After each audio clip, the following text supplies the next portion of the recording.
Hello all, let's talk about preventive care on the occasion of World Health Day, which is celebrated every year on the 7th April and is also the anniversary of WHO. So presenting myself, Dr. Bhavya Vankar, promoter, founder, Quantum Corp Health, and with me is Dr. Pooja Bansal, Quantum Corporate Doctor, and today we are here to discuss about preventive care. And of course, the first ailment is cardiac, and let's hear from her about having a healthy heart. So nowadays heart diseases have become very common. So I would like to bring to your notice that it's a preventable disease, and there are many conditions that lead to heart diseases. And few of the major things are hypertension, cholesterol, sugar, and many more. So now, having mentioned about hypertension, let me make it clear to you that it's a very silent killer. There are no symptoms in most of the people when they are hypertensive, and it's a very preventable thing right from the beginning. When the values are not good, if they are very high, if it is above 140/90, and you can read it in a simple BP machine which is available anywhere in the pharmacy, you will come to know that your blood pressure is high. You can go to your physician and start the lifestyle modifications itself from there, and you'll be aware that you have to eat less salt. You can switch to rock salt. Also, the salt requirement is just 1 teaspoon for the entire day. And in chips and the junks that we are consuming nowadays are a very high sodium content. You should read the food labels that are available on those chips packet, which will actually tell you how much salt is there. And also, don't go for the marketing gimmicks of nowadays saying that it's a healthier version. Nothing is healthy. Only ghar ka khana is healthy. Now coming to cholesterol. Cholesterol is one of the major cause leading to heart attacks nowadays, which we call as coronary artery disease. And what happens in cholesterol? So now cholesterol are basically two main things we need to understand here. One is the good cholesterol that helps you, and one is the bad cholesterol that leads to the diseases. Now, how does this bad cholesterol works? It gets depositing in your arteries that supply blood to your heart. Now, once it starts getting deposit over here, there will be a blockage like it happens in a pipe. So your arteries are blocked now. There is no blood going to the heart, and blood will stop since it's not receiving the heart, which we call as heart attack. Your heart stops working. That is why that cholesterol, that simple cholesterol which you can have avoided by a good diet and lifestyle, leads to heart attack. Now for cholesterol, understand one thing, that it comes from an animal-based diet and not a plant-based diet. So the animal products are leading to high cholesterol. Also, I will mention about egg. I feel egg is very overrated, because if you see the cholesterol requirement, our daily requirement is just of 300 mg, whereas in egg, just a single egg, there is around 200 mg of cholesterol present, which means if you take 2 eggs, you are done with your cholesterol, and the amount of cholesterol in your meat is way high from your egg. So now you can relate that how much animal food is affecting human beings. Now for vegetarians, you must be thinking, we don't eat non-veg, how can we get high cholesterol? They will get high cholesterol if they are having more of oils, more of fatty foods, because the triglycerides, the substance present in that, gets converted into cholesterol and then reaches our arteries. So avoid vegetarians. Please avoid having fatty food, fried food. Try having home cooked food. Don't cook repeatedly, because that oils get hydrogenated. Don't use frozen products, because all those have hydrogenated oil, and these oil are not good for your heart. So that is how we need to take care of our cholesterol and our hypertension for cardiovascular diseases. Yeah, so very well said, in fact. So let me just summarize on what she said. Blood pressure is basically just two values: systolic, diastolic. Monitoring is very easy. You can actually tie a cuff. The doctor, of course, will tie a cuff on your left hand preferably, and you can get the values into seconds. Then you have the lipid profile. With a 12-hour fasting, you can get a very good insight about your lipids. So you know your good cholesterol, your bad cholesterol. And of course, there is Team Quantum who can help you out in doing these health checks. Apart from that, you mentioned about CAD. So what is CAD? She said coronary artery disease. Have you wondered whether you actually need care for your heart? Yeah. How does heart take the care? The heart actually takes the care through arteries. So we've got 3 main arteries for the heart, and in case if the clot gets accumulated, you have dil ki bimari. So on a lighter note, CADs is basically a heart disease and easily can be avoided. And in fact, we have other diseases also, like stroke is there, some other cardiac diseases also, which can be avoided by simple testings. Then also is diabetes. Would you like to say something about diabetes? Yeah, so diabetes, like everybody knows that our blood sugar is not controlled. But now I would talk about how can you get your blood sugar control right from the beginning. So you can avoid diabetes and its complications. Having said that, I'll mention the complications. If your diabetes is not controlled, you will end up with neurological issues, your eye issues, more prone to infections, your kidney is affected, which eventually control your BP, which eventually control your heart. So see, everything is linked over here.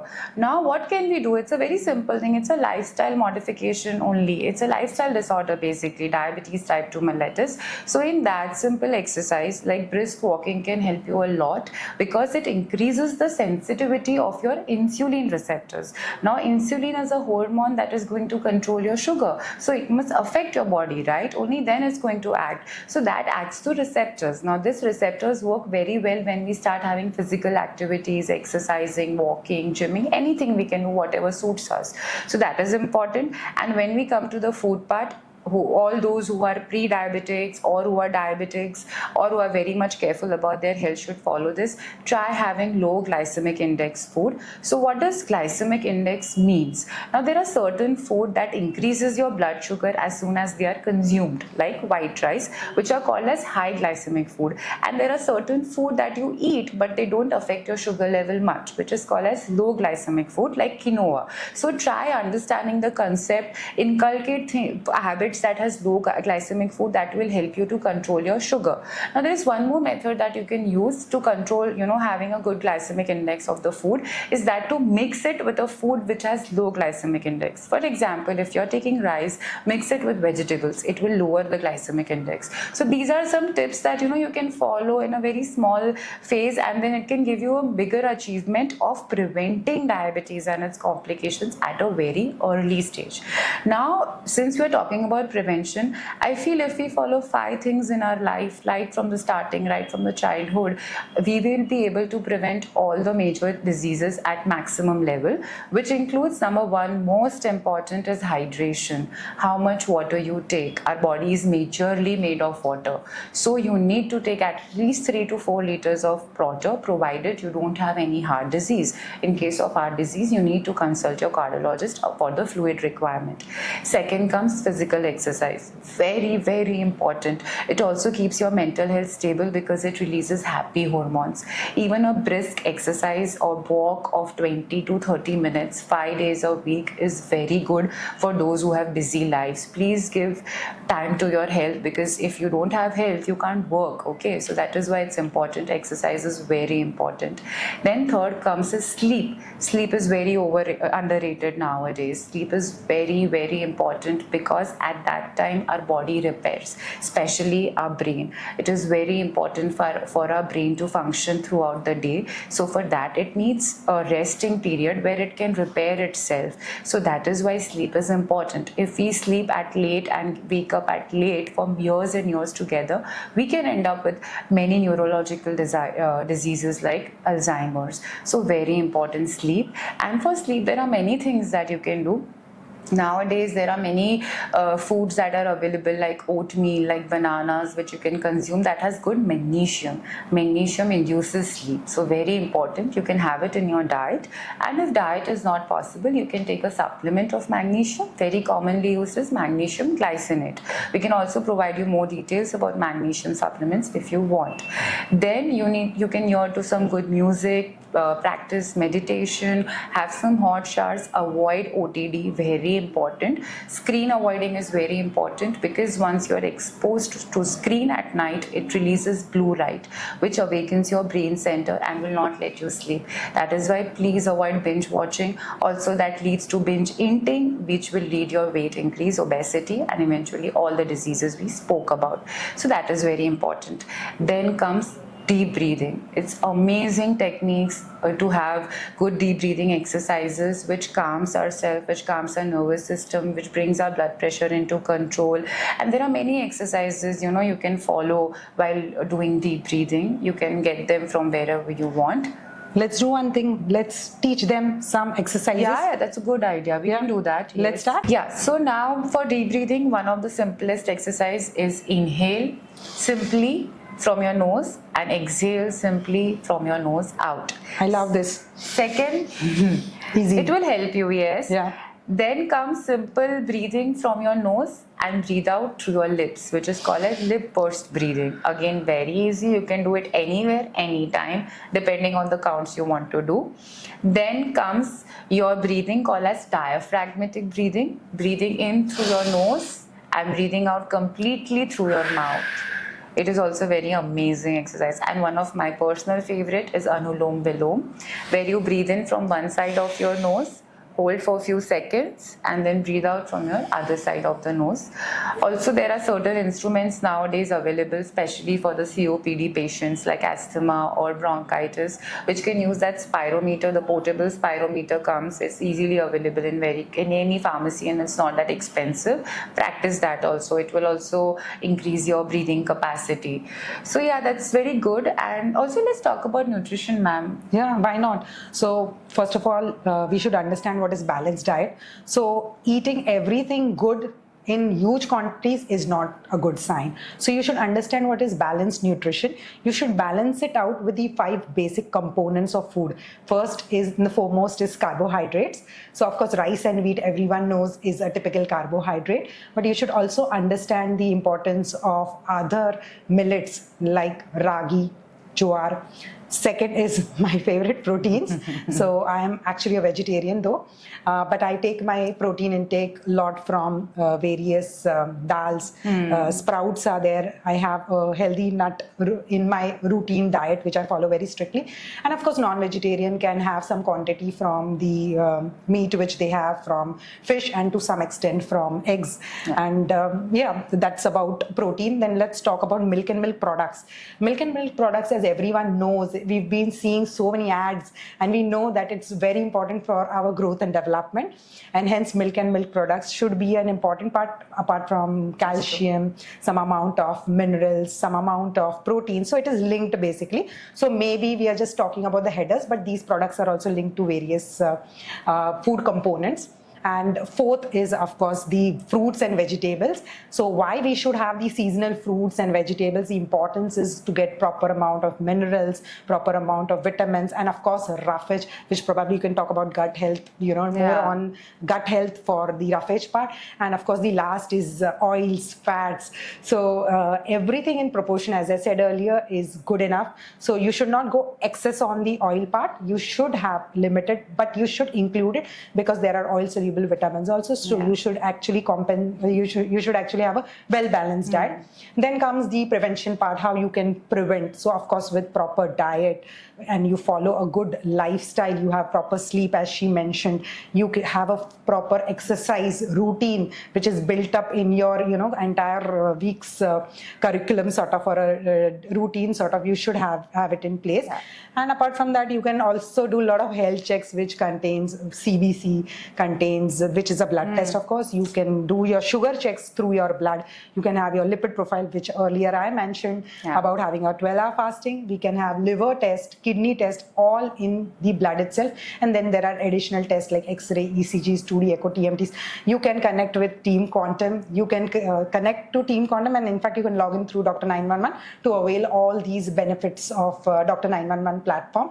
And then talking about vaccination, which is a key feature. And we've all realized the importance of vaccination, particularly in COVID. Yes. Indian government has done a fantastic job in covering so many lives and vaccinating so many people. So it's really important to have these vaccines. Having said that, we also have flu vaccines, which I prefer generally to take it in the month of October. So I remember my annual schedule, and once in a year I take that. We also have HPV vaccine, which can be taken for obvious prevention of cervical cancer, particularly in the age group of, say, teenage 11 to 14, maybe until 45, and maybe at times even 50, 55. That all depends upon, and of course, your physician's advice on the vaccination part. You can also have, apart from all these, injection TT, especially when you spoke about diabetes. So the chances of injury, inflammation, everything is going high. So you, as a precaution, you can take injection TT. And maybe let's talk about substance abuse now that we've spoken so much. So substance abuse have become very common nowadays, and we all know that we have to avoid it.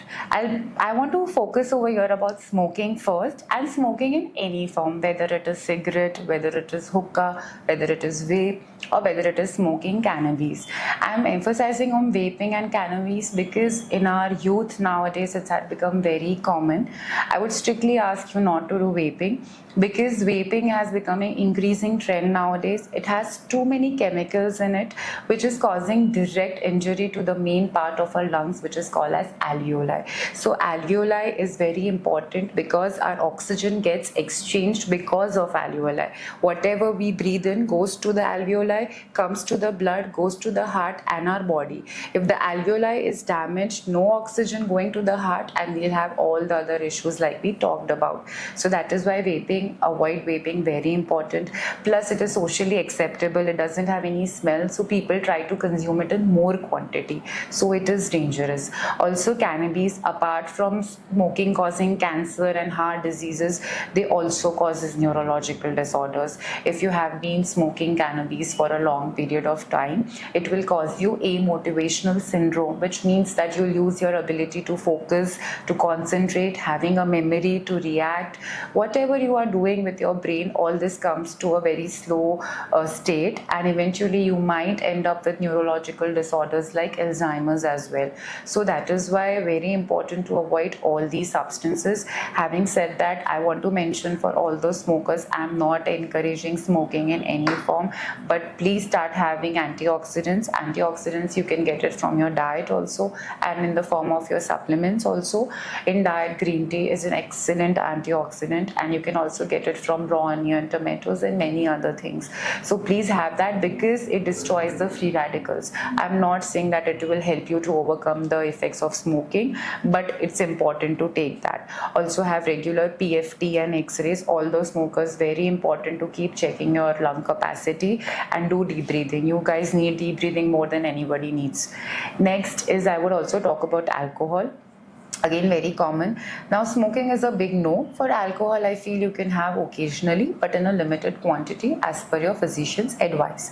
So what is alcohol doing? It is causing your neurological cells to degrade and affecting your liver, mainly your liver. Liver is a very underrated organ, but it is very important because all the substances that we eat, that we take, the medicines that we take is all metabolized by your liver. So your kidney is protected, eventually your heart is protected. So it's very, very important to maintain our liver, and alcohol causes fatty liver, which means that your liver is start degrading. Now there are many grades, fatty liver 1, 2, 3, which eventually leads to cirrhosis, that is complete liver failure. That is why it's important to start from the beginning to take care. You can go through many tests and you can come to know whether you have fatty liver and start the treatment as per the physician.